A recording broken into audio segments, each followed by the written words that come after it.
Hello बच्चा party, welcome to CUET under 24/7। मेरा नाम हर्ष है और मैं आपका कॉमर्स का बिजनेस स्टडीज में मेंटोर हूं। बच्चों, आप लोग जब क्लास 11 को पास करके क्लास 12th में आए होंगे तो आप लोग को एक बहुत ही मेजर कंफ्यूजन से गुजरना पड़ रहा होगा और आप लोग ये सोच रहे होंगे कि सर क्लास 11 के सिलेबस में और क्लास 12th के सिलेबस में अंतर क्या है, पढ़ना आखिरकार क्या है। देखो, पढ़ना कैसे है, स्कोर अच्छा करना है, वो सारी बातें तो ठीक है अपनी जगह, लेकिन पढ़ना क्या है और वो क्लास 11th के सिलेबस से कैसे जरूरी है। अच्छा, ये वीडियो मैं इसलिए बना रहा हूं क्योंकि कुछ बच्चों को ऐसा लगता होगा कि मेरे अगर क्लास 11 में 45% आए हैं तो मैं कभी बेटर कर ही नहीं सकता हूं, मेरे 12th में भी अच्छे नंबर नहीं आएंगे, क्योंकि हमेशा से मुझे यही बताया गया कि क्लास 11 तो बेस होता है। अगर क्लास 11 में मैंने अच्छा नहीं किया है तो इसका मतलब मैं क्लास 12 में भी अच्छा नहीं करूंगा, 45 से 95 तक की जर्नी मैं कभी भी कवर नहीं कर पाऊंगा। कुछ बच्चों को ऐसा लगता होगा। अच्छा, कुछ बच्चे ऐसे होंगे जो 70-80 में रह गए होंगे 11th में और उनको लग रहा होगा अरे यार भाई 95-96 तो बहुत बड़ी बात होती है, हम 70-80 ही कितनी मुश्किल से लेके आए हैं। तो बेटा, इस कंफ्यूजन को दूर करने के लिए मैंने सोचा कि मैं आपको थोड़ा सा जानकारी दे देता हूं कि आपको क्लास 11th में और क्लास 12th में क्या मेजर डिफरेंसेस फील होंगे in terms of your syllabus, पढ़ाई करने के तरीके में और स्ट्रेटजी में। तो मतलब ऑब्वियसली बात करेंगे ही करेंगे। तो चलिए मैं आपको बताता हूं और शुरू करते हैं अपनी आज के सेशन को। बताने वाला हूं क्लास 11th और क्लास 12th में जो मेजर डिफरेंस कॉमर्स के सब्जेक्ट्स में है वो क्या है। चलिए, सबसे पहली बात बेटा, एक तरफ मैंने क्लास 11th रखा है, एक तरफ क्लास 12th रखा है और हम लोग तीन सब्जेक्ट्स को यहां पे कंपैरिजन करने वाले हैं। सबसे पहली बात करते हैं हम लोग अकाउंटेंसी की। जब आप अकाउंटेंसी की बात करते हो तो आपने देखा होगा कि अकाउंटेंसी में आप लोगों ने क्लास 11 में basic concept and convention of accountancy पढ़ा, है ना। उसके बाद आप लोगों ने जनरल एंट्री पढ़ा, फिर आप लोगों ने फाइनेंशियल स्टेटमेंट पढ़ा, बीच में आप लोगों ने छोटे छोटे चैप्टर पढ़े होंगे, single entry system, depreciation, bill of exchange, है ना, और रेक्टिफिकेशन ऑफ एरर्स। ये छोटे छोटे चैप्टर्स भी आप लोगों ने पढ़े होंगे। अगर मैं बेसिक बात करता हूं तो इन सारे चैप्टर्स में भाई बिल ऑफ एक्सचेंज में क्या होता है, जनरल एंट्री, रेक्टिफिकेशन में क्या होता है, जनरल एंट्री, फाइनेंशियल स्टेटमेंट में हाँ आप लोगों को अकाउंट बनाना सिखाया गया होगा, है ना। बेसिक अगर बात करते हैं बेटा क्लास 11 की तो यहां पे आपको जनरल एंट्री पे ज्यादा फोकस किया जाता है अगर मैं यहां पे बात करूं। लेकिन जब मैं क्लास 12th के सिलेबस की बात करता हूं तो भैया भयंकर चीज यहां पे नजर आती है, और वो क्या है कि भैया जनरल एंट्री का तो दूर दूर तक कोई लेना देना है ही नहीं। ठीक है, अगर जब मैं क्लास 12th में आता हूं तो भैया मैं सबसे पहले क्या देखता हूं भाई, तीन तरीके की किताबें हैं।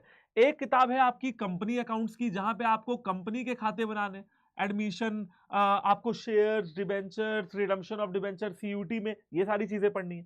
तो एक किताब हो गई भैया कंपनी अकाउंट्स की। दूसरी किताब जो आपकी हो गई वो हो गई भैया पार्टनरशिप अकाउंट्स, यानी कि admission, retirement, death, new profit sharing ratio, ये सारी चीजें आपको पढ़नी है। और जो तीसरी आपकी किताब हो गई वो हो गई भैया फाइनेंशियल स्टेटमेंट एनालिसिस की, तो जहां पे आपको रेशियो, कैश फ्लो और ये सब पढ़ना होता है। यानी कि आप देख सकते हैं बेटा कि किताब ही तीन हो गई, है ना। भाई पहले क्या होता था, किताब ही एक थी और एक किताब के अंदर 10-12 चैप्टर थे, उनको हमने पढ़ लिया और थ्योरी भी थी और न्यूमेरिकल भी था। लेकिन जब मैं क्लास 12th की बात करता हूं भैया, थ्योरी का पोर्शन 10% रह जाता है और बाकी आता है न्यूमेरिकल क्लास 12th में। और तीन तरीके की किताबें।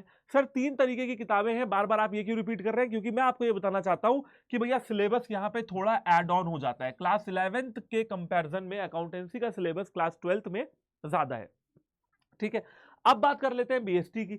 जब बेटा मैं बीएसटी में क्लास 11 में देखता हूं तो मैं देखता हूं भैया फॉर्म्स ऑफ बिजनेस ऑर्गेनाइजेशन, है ना। बेसिकली आपको बिजनेस के बारे में पढ़ाया गया, भाई बिजनेस कैसे खुलेगा, कंपनी कैसे खुलेगी, बिजनेस के एथिक्स क्या होने चाहिए, ऑक्सिलरीज टू ट्रेड, है ना, aids to trade, warehousing, transportation, storage, ये सारी चीजें आपको पढ़ाई गई। Primary sector, tertiary sector, secondary sector, ये कुछ टॉपिक्स है जो मैं आपको आइडिया दे रहा हूं। और चैप्टर्स की बात करें तो वही 10-11 चैप्टर। लेकिन जब मैं बात करता हूं भैया क्लास 12th की तो यहां पे भी आपकी दो जो जो आपकी बीएसटी की किताब होगी दो पार्ट्स में डिवाइडेड होगी। एक होगा पार्ट ए और एक होगा भैया पार्ट बी। पार्ट ए में बात की जाएगी मैनेजमेंट की, है ना, और पार्ट बी में बात की जाएगी भैया फाइनेंस की। ठीक है, फाइनेंस एंड मार्केटिंग की बात की जाएगी, फाइनेंस एंड मार्केटिंग की बात की जाएगी पार्ट बी में। सर यहां पे कहना क्या चाहते हैं बेटा, कहना ये चाहता हूं कि यहां पे भी सिलेबस थोड़ा बढ़ा हुआ नजर आएगा और थोड़ी एडवांस लेवल की चीजें पढ़ने के लिए मिलेंगी, जैसे मैनेजमेंट में स्टाफिंग, डायरेक्टिंग, प्लानिंग, ऑर्गेनाइजिंग, है ना। फाइनेंस में financial management, financial market, marketing में प्रॉपर मार्केटिंग का एक अलग से चैप्टर रखा हुआ है, बहुत बड़ा चैप्टर है, 12-13 नंबर का आता है। कंज्यूमर प्रोटेक्शन एक्ट, एक कानून के बारे में भी पढ़ना होगा। यानी कि टॉपिक्स बढ़ रहे हैं, नंबर ऑफ टॉपिक्स बढ़ रहे हैं और डाइवर्सिफिकेशन बढ़ रहा है। यहां पे सिर्फ बिजनेस के बारे में ही पढ़ाया गया, लेकिन भैया यहाँ पे अलग अलग तरीके की चीजें पढ़ने के लिए मिलेंगी जो है बीएसटी में, ठीक है। और लास्ट में भैया इकोनॉमिक्स देख लेते हैं। बेटा जब मैं बात करता हूं आपकी क्लास 11 की सीबीएसई बोर्ड की इकोनॉमिक्स की, तो आप लोगों ने स्टैटिस्टिक्स पढ़ी होगी। अब भैया स्टैटिस्टिक्स को तो भूल ही जाओ, प्लस आपने माइक्रो इकोनॉमिक्स पढ़ी होगी, ठीक है, आप लोगों ने माइक्रो पढ़ी होगी। यहां पे भैया स्टैटिस्टिक्स को आपको छोड़ देना है और क्लास 12th में आपको क्या पढ़ना है, सिंपल है। आपको एक तो मैक्रो इकोनॉमिक्स पढ़नी है, national income, aggregate demand, aggregate supply, ये सारी चीजें।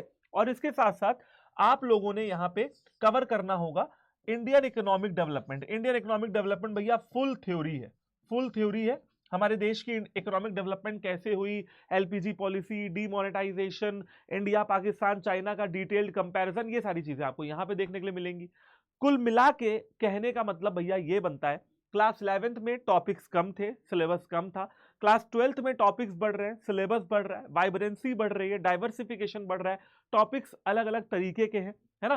जैसे मैंने आपको बताया भाई अकाउंट्स में तो फाइनेंशियल स्टेटमेंट एनालिसिस में एक बहुत बड़ा चैप्टर है कैश फ्लो, उसी वही चैप्टर ही घुमा के रख देता है और आता 6 नंबर का है। अब 6 नंबर के लिए बच्चा पूरा इतनी मेहनत करता है ना। अभी पार्टनरशिप अकाउंट्स की बात करूं तो एडमिशन, रिटायरमेंट, डेथ, बहुत अच्छे अच्छे चैप्टर्स हैं और मजा भी आती है पढ़ने में। एक बार जिस बच्चे को लगाना आ गया, एक बार जिस बच्चे के आंसर्स लगने लगे, मजा आती है, करता रहता है। बीएसटी एक बार समझ में आ गई, कीवर्ड समझ में आ गए, पढ़ता रहता है बच्चा, ठीक है। आप लोग डिटेल में बात समझ गए होंगे कि क्लास 11 से क्लास 12 में क्या बेसिक डिफरेंसेस देखने के लिए मिलेंगे। लेकिन अब सवाल ये कि सर क्लास 12 की पढ़ाई अभी से करनी है, 6 महीने बाद से की जाए, या 9 महीने बाद से की जाए, जनवरी फरवरी में की जाए? बहुत सिंपल सी बात बताता हूं बेटा आपको कि क्लास 12th जब आप देते हो तो साथ में आप लोग अब एक पेपर का नाम सुन चुके होंगे जिसका नाम होगा सीयूईटी। ये नाम आपने सुन लिया होगा, लेकिन इस नाम का मतलब क्या है यह हो सकता है आप लोग को ना पता हो। सीयूईटी एक ऐसा एग्जाम है जिसके माध्यम से आप सेंट्रल यूनिवर्सिटीज में एडमिशन लेते हो, सिक्योर करते हो। सिंपल बात बताता हूं, क्लास 12th और सीयूटी दोनों का सिलेबस लगभग लगभग सेम है। जिस बच्चे ने क्लास 12th में बढ़िया किया, सीयूटी में भी बढ़िया करेगा। और प्रिपरेशन की रही बात, क्योंकि एक पढ़ाई से 2 पेपर निकलने वाले हैं, तो क्यों ना प्रिपरेशन एडवांस में की जाए, क्यों ना प्रिपरेशन स्टार्टिंग से की जाए, बेस्ट स्टडी मटेरियल से की जाए, बेस्ट मॉक टेस्ट से की जाए, बेस्ट टीचर्स के साथ की जाए। और बेटा उसके लिए आपके पास है एम्बिशन बैच। एम्बिशन बैच क्या है भाई? एम्बिशन बैच में ये सारे टीचर दिख रहे हैं, ये सारे टीचर्स आपको पढ़ा रहे हैं। ना सिर्फ कॉमर्स डोमेन के सब्जेक्ट है, जबकि जीटी भी है, इंग्लिश लैंग्वेज भी है, हिंदी भी है। सीयूईटी अभी आप आंख बंद करके क्या कर सकते हैं, सीयूईटी पेपर तो आपको देना ही है। अभी आपको बहुत नॉलेज नहीं होगी तो आप आंख बंद करके हमारे ऊपर भरोसा कर सकते हैं कि भाई सब्जेक्ट कॉम्बिनेशन क्या होगा। भाई डोमेन के तो होंगे ही, accountancy, BST economics, plus language भी होगा, इंग्लिश भी होगी, हिंदी भी होगी। सारे टीचर्स आपको बढ़िया तरीके से शुरू से ही पढ़ाएंगे। और जितने भी टॉपर से बात करी वो भी यही कह रहे हैं कि सर अक्टूबर नवंबर तक, अगर स्ट्रेटजी की बात करें तो भैया अक्टूबर तक या नवंबर तक अपना सिलेबस फिनिश करो, ठीक है ना। इसके बीच बीच में भैया हाफ ईयरली और प्री बोर्ड चलता रहेगा, तो वो अलग चीज है, ठीक है। इसके बाद भैया दिसंबर में अपना जो है रिवीजन वगैरह कर लो, प्री बोर्ड वगैरह दे लो। जनवरी, फरवरी और मार्च में वाइवा भी होगा, पेपर भी होगा, रिवीजन कर लो, प्रैक्टिस कर लो। सिंपल कहानी है जो टॉपर्स ने बताई। और बेटा वो तभी संभव है जब आप अभी से पढ़ना स्टार्ट करते हैं, जब आप अपनी गर्मियों की छुट्टी को भी यूटिलाइज करते हैं।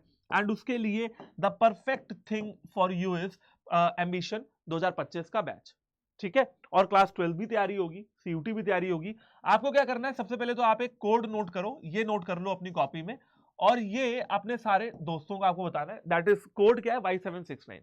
अब कैसे, कहां पे ये बैच मिलेगा? यूट्यूब पे तो मिलेगा नहीं, कहां मिलेगा वो एक बार दिखा देता हूं। देखो सिंपली कुछ नहीं करना है, सिंपली आपको सबसे पहले गूगल के प्ले स्टोर पे जाना है और वहां पे अड्डा 24/7 टाइप करना है, ठीक है। ऐप को इंस्टॉल कर लीजिए। ऐप इंस्टॉल करोगे कुछ इस तरीके से, यहां पे साइन अप और लॉगिन मांगेगा, आईडी वाईडी डाल के लॉगिन कर लेना। जैसे ही लॉगिन करते हो ऑल कोर्सेज पे जाओगे और यहां पे यूजी पीजी एंट्रेंस एग्जाम पे जाओगे, राइट हैंड साइड में स्टोर का ऑप्शन आएगा, स्टोर पे जा सकते हो। यहां पे जाओगे सीयूटी यूजी और यहां पे जाओगे सीयूटी कॉमर्स। ये देखो पहला बैच नजर आ रहा है, एम्बिशन बैच। अब एम्बिशन बैच में देखो, एम्बिशन बैच में आपको सारी चीजें मिल रही हैं। टेस्ट सीरीज मिल रही है, टेस्ट सीरीज यानी कि मॉक टेस्ट, किताबें मिल रही हैं, लाइव क्लासेस मिल रही है, रिकॉर्डिंग क्लासेस मिल रही है। स्टडी प्लान देखना चाहते हो कि कब कौन सा टीचर क्या पढ़ा रहा है, ये आपको मिल जाएगा, यहाँ पे स्टडी प्लान चेक कर सकते हैं, ठीक है। और यहाँ पे आप इस बैच को बाय नाउ कर सकते हो। ठीक है, आप इस बैच में एनरोलमेंट कर सकते हो। 5 जून से क्लासेस शुरू हो रही है, तो उसके पहले पहले एनरोलमेंट कर लेना। कूपन कोड मैंने आपको जो बताया वही मैं भी लगा रहा हूं, वो है Y769।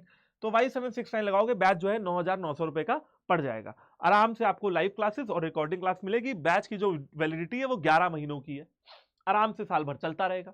ठीक है, कोई ऑफलाइन कोचिंग, कोई ऑफलाइन ट्यूशन की आपको नीड नहीं पड़ेगी। तो आई गेस बच्चा पार्टी आप लोग को ये सेशन अच्छा लगा होगा। कमेंट करके बताइए आपको अभी अभी मतलब अभी भी कुछ दिक्कतों का सामना करना पड़ रहा है क्लास 11 से क्लास 12 में, तो उसके बारे में भी मैं वीडियो जरूर से जरूर आपके लिए बनाऊंगा। Thank you very much, all the very best and जय हिंद।